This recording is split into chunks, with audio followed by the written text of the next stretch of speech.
नमस्कार दोस्तों। Uttar Pradesh special GS को हम देख रहे थे और इसी के साथ साथ प्लेलिस्ट बना दी गई है। पूरा सेट तैयार कर दिया गया है प्रीवियस ईयर के प्रश्नों का। तो उसी सिलसिले में इस वीडियो को भी हम देख रहे हैं यूपी स्पेशल के प्रश्नों से जो बार बार एग्जाम्स में आते हैं। देखिए, पहला प्रश्न है, डॉक्टर भीमराव अम्बेडकर संग्रहालय एवं पुस्तकालय कहाँ पर स्थित है?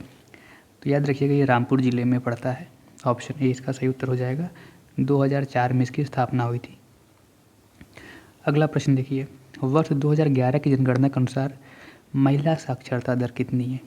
देखिए, महिला साक्षरता दर 57.20 है। अगर पुरुष साक्षरता बोले तो 77.3 और उत्तर प्रदेश की कुल साक्षरता दर, तो इन दोनों का औसत जो आएगा वो हो जाएगी यानी 67.7%। ठीक है ना। तो ये महिला हो गई, 77.7 पुरुष और 67.7 उत्तर प्रदेश की कुल साक्षरता दर है।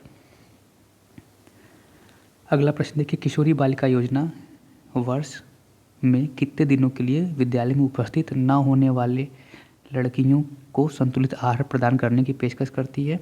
तो 300 दिन। ठीक है ना, ये 300 दिन याद रखिएगा। 2019 में ये योजना शुरू हुई थी और 300 दिनों तक विद्यालय में उपस्थित न होने पर लड़कियों को संतुलित आहार प्रदान करने की पेशकश करती है ये योजना। फरवरी 2019 में शुरू हुई थी, याद रखिएगा, फरवरी 2019 की ये योजना है, किशोरी बालिका योजना, और 300 दिनों के लिए है। ठीक है ना, इसको याद रखिएगा। अगला प्रश्न, आत्मनिर्भर यूपी रोजगार अभियान कब प्रारंभ हुआ? तो आत्मनिर्भर यूपी रोजगार, देखिए, कोविड-19 की जो महामारी थी उसके बाद रोजगार सृजन के उद्देश्य को मतलब पूरा करने के उद्देश्य से ये योजना लाई गई थी और उत्तर प्रदेश के 31 ज़िलों में ये योजना लागू की गई थी और इसकी जो लागू करने की तिथि है वो 26 जून 2020। ठीक है, तो 26 जून 2020 कितने ज़िलों में? 31 ज़िलों में कोविड-19 के बाद रोजगार प्रभावित मतलब जो युवा हुए थे उनको ध्यान में रखते हुए रोजगार देने के उद्देश्य से योजना चालू की गई थी। अब इसमें कौन सम्मिलित नहीं है बोल रहा है? लखनऊ छावनी परिषद सही है, कानपुर नगर निगम भी सही है, गाजियाबाद भी नगर निगम है, ये नगर परिषद दे रहा है। ठीक है ना, तो ये गलत है, नगर निगम है ये। काकोरी नगर पंचायत सही है। तो दिए गए में सही उत्तर हो जाएगा हमारा ऑप्शन सी। ठीक है, कौन सम्मिलित नहीं है पूछा था। उत्तर प्रदेश में कितने विश्वविद्यालयों के नाम डॉक्टर भीमराव अम्बेडकर के नाम पर हैं?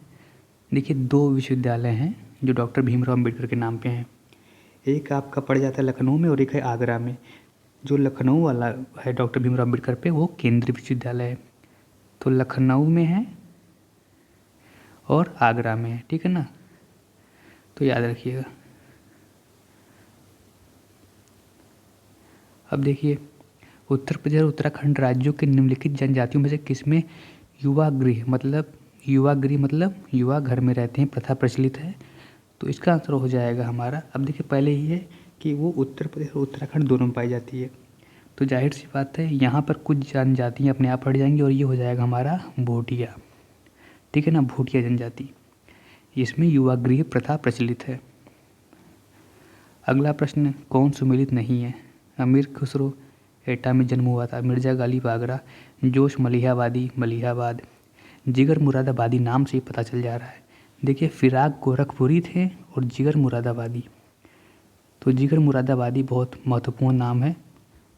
ठीक है ना, उर्दू के क्षेत्र में इनका बहुत महत्वपूर्ण योगदान है और मुरादाबाद के थे भी। इसके साथ ही साथ इनकी फेमस जो कृति थी वो आतिशी गुल थी, जिसके लिए 1958 में इनको साहित्य अकादमी पुरस्कार मिला था। आतिशी गुल, ठीक है ना, जिगर मुरादाबादी कृति आतिशी गुल। अब पूछ लेता है कि जिगर मुरादाबादी का असली नाम क्या था? तो याद रखिएगा, जिगर मुरादाबादी का असली नाम अली सिकंदर था।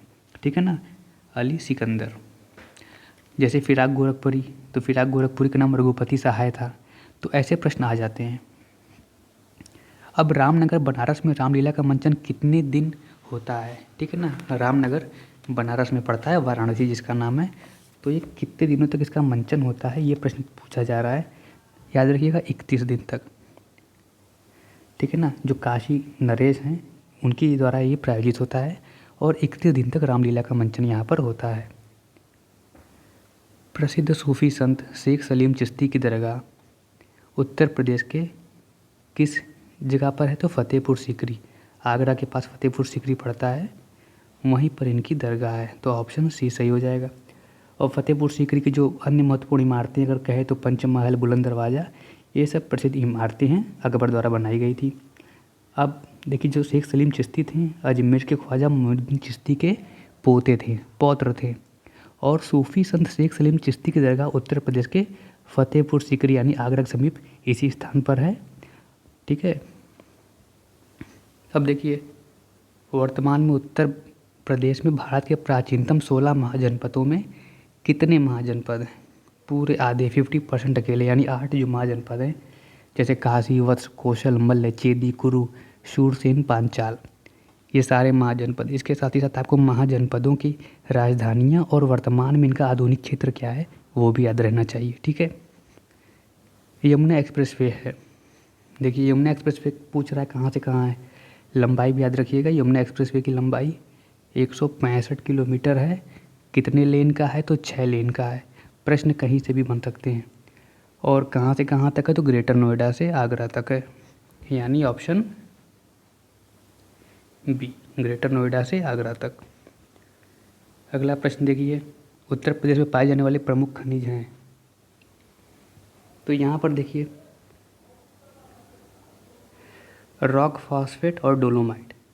इसके अलावा अगर देखिए तो बॉक्साइट है, डैशपोर है, लाइमस्टोन है, जिप्सम है, चूना पत्थर है, मैग्नेसाइट है, ओकर है जिसको गेरू बोलते हैं, फॉस्फोराइट है, फायरोफाइलाइट है, और सिलिका सैंड और कोयला।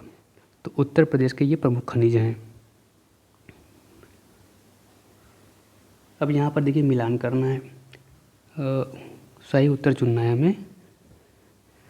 तो अलीगढ़ में ताला हो जाएगा, मेरठ खेल का सामान है, फिरोजाबाद की चूड़ियाँ फेमस हैं और चुर्क में सीमेंट होता है। ये सही मिलान हो जाएगा। इसके आधार पर हम कूट को भी मिला लेंगे। कृत्रिम रबड़ कारखाना कहाँ पर है? देखिए, कृत्रिम रबड़ कारखाना आपको ऑप्शन में तो बरेली मिलेगा या तो मोदी नगर, जो कि गाज़ियाबाद के पास पड़ता है। तो बरेली और मोदी नगर दोनों ही रबड़ के लिए आए, तो आपको टिक कर देना है। दोनों में से एक ऑप्शन रहेगा ही रहेगा, कृत्रिम रबड़ कारखाना बरेली या फिर मोदी नगर। कौन सी युग में सुमेलित नहीं है? देखिए, वाराणसी संस्कृति एवं धर्म है ही, लखनऊ प्रदेश की राजधानी है, मुरादाबाद पीतल उद्योग के लिए फेमस है, झांसी औद्योगिक कुछ नहीं है, झांसी में औद्योगिक क्षेत्र के नाम पे कोई औद्योगिक केंद्र नहीं है फिलहाल। ये ऐतिहासिक पर्यटन स्थल के रूप में जाना जाता है झांसी को। ठीक है। तो ये उत्तर हमारा गलत हो जाएगा। और पूछा था कौन सही सुमेलित नहीं है, तो ऑप्शन सी।